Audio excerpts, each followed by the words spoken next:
It's late in a Silicon Valley lab, and a young associate is staring at a screen that won't stop telling her the same thing. The test has failed quality control, so she runs it again. It fails again. The machine is supposed to be a revolution, a device that can read your health from a single drop of blood. But tonight, it can't reliably do one basic thing. Her name is Erica Chung. She's near the bottom of the org chart at one of the most celebrated startups in the world. And she is slowly realizing something that the company's $9 billion valuation depends on no one ever saying out loud. The blood that was supposed to be there, the proof, the science, the working machine, wasn't there.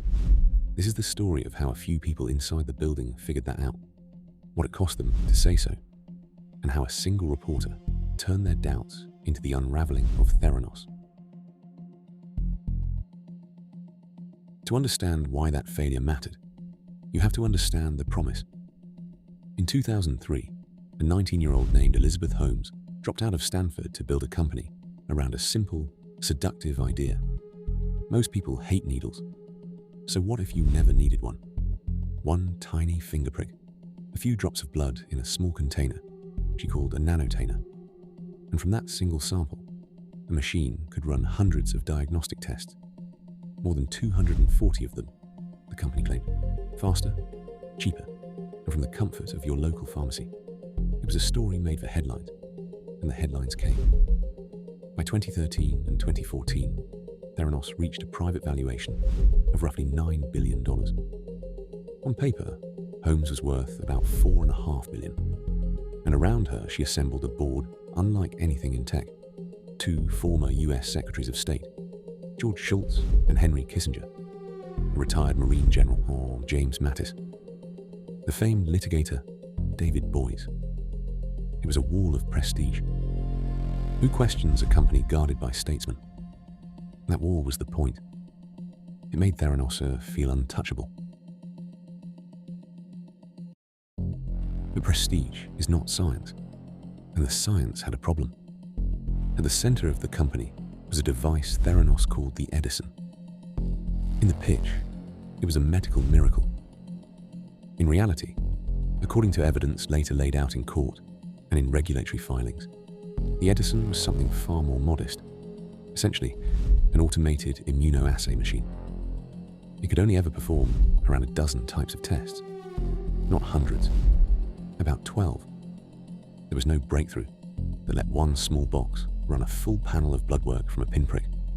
The fundamental science had never been peer-reviewed. It had never been independently validated. The company guarded its technology as a trade secret, which conveniently meant outsiders couldn't check it. So the gap between what was advertised and what existed was enormous. A menu of more than 240 tests, sitting on top of a machine that could properly handle a tiny fraction of them, which raises the obvious question. If the Edison couldn't run the tests, how was Theranos running them at all? The answer is the part the public never saw. To deliver its long menu of tests, Theranos quietly relied on conventional commercial analyzers, including modified machines made by Siemens, the very third-party technology the company claimed to have replaced. But there was a catch. Those standard machines were built for normal blood draws, not for a few drops from a finger. The samples Theranos collected were simply too small, so the blood was diluted to make it go further. And diluting a sample can degrade the accuracy of the result. You are, in effect, watering down the very thing you're trying to measure. The consequences showed up in the lab's own quality control data. Inspectors and internal records pointed to failure rates that should have stopped everything cold. One testosterone test in February 2015 failed quality control around 87% of the time. These weren't abstract numbers on a dashboard. Real patients were getting real results. Results that could tell someone they were sick when they weren't, or healthy when they weren't. That's what Erica Chung was watching fail, over and over, on the lab floor. Running alongside the broken science was a second story, a financial one. To keep the company alive and growing, Theranos needed money, and a lot of it. Prosecutors would later allege that Holmes and her president, Ramesh Sunny Balwani, raised that money by telling investors things that weren't true. Take revenue. According to the SEC, Theranos told investors to expect more than $100 million in revenue. The actual figure for 2014 was around $100,000. not a rounding error, a difference of roughly 1,000 to 1. Then there were the claims about the military. Investors were told, in substance, that the technology had been deployed by the US military, used on the battlefield, even on medevac helicopters. That deployment, according to the government's case, had not happened the way it was described. On the strength of stories like these, Theranos raised more than $700 million. The investors weren't naive amateurs.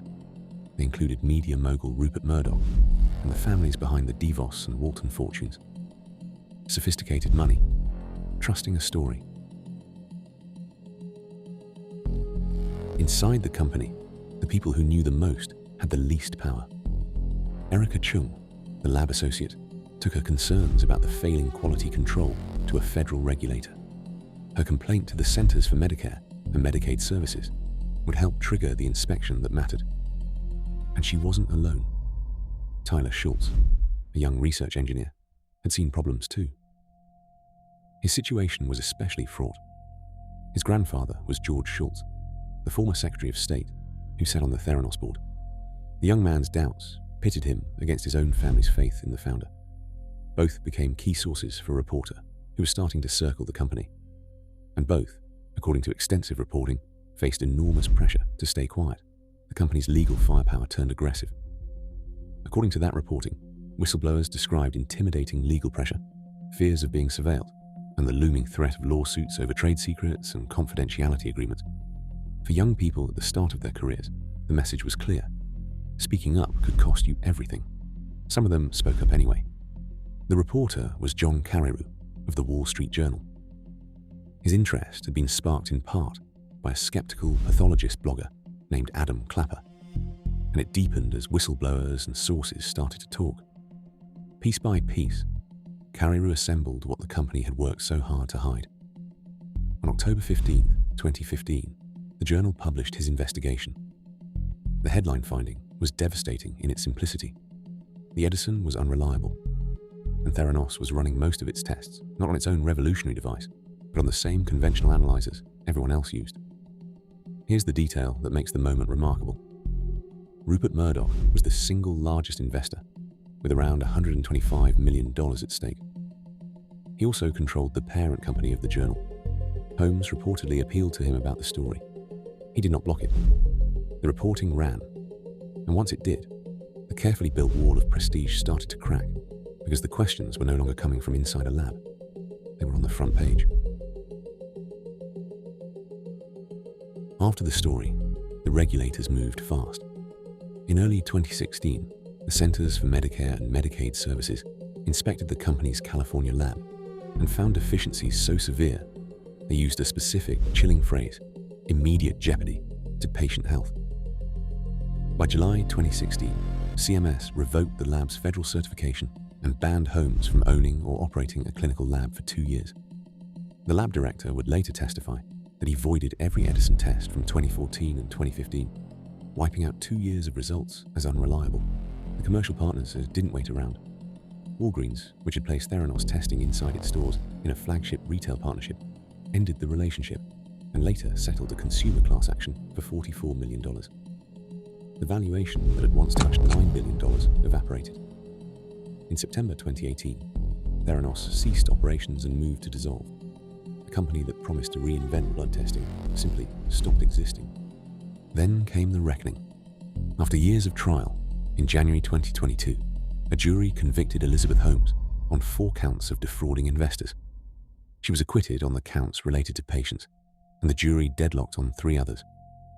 Months later, a separate jury found Sunny Balwani guilty on all 12 counts against him. The sentences were serious. In November 2022, Judge Edward Davila sentenced Holmes to 135 months, 11 years and 3 months, plus 3 years of supervised release. Balwani received 155 months, nearly 13 years. All of this followed the civil case.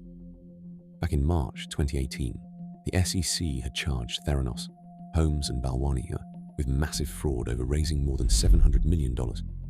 And Holmes settled, paying a $500,000 penalty and accepting a 10-year ban from leading a public company.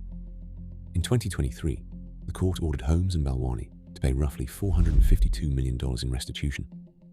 Both reported to federal prison that year, and in 2025, the Ninth Circuit Court of Appeals affirmed their convictions and later denied Holmes a rehearing, leaving the convictions and the restitution intact. So what does Theranos actually teach? The simplest lesson is the one hiding in that boardroom of statesmen. Prestige is not due diligence. A famous board and a charismatic founder are not substitutes for the boring, essential things. Independent scientific validation, peer review, and financials someone has actually checked. The most sophisticated investors in the world handed over hundreds of millions of dollars because they trusted a compelling story more than they demanded evidence. And there was a structural blind spot too. A regulatory gap around so-called lab-developed tests that let the company operate in the shadows far longer than it should have. There's a final, lasting consequence. The case established something that Silicon Valley had rarely had to confront. Founders who deceive investors can face not just fines and bans, but prison. Fake it till you make it is a tolerable motto when you're building an app. It is something else entirely when the product is a result that tells a patient whether they're healthy or sick. The blood that was supposed to be there wasn't. And in the end, neither was the company. Only the prison sentences, the restitution, and a cautionary tale that hasn't expired.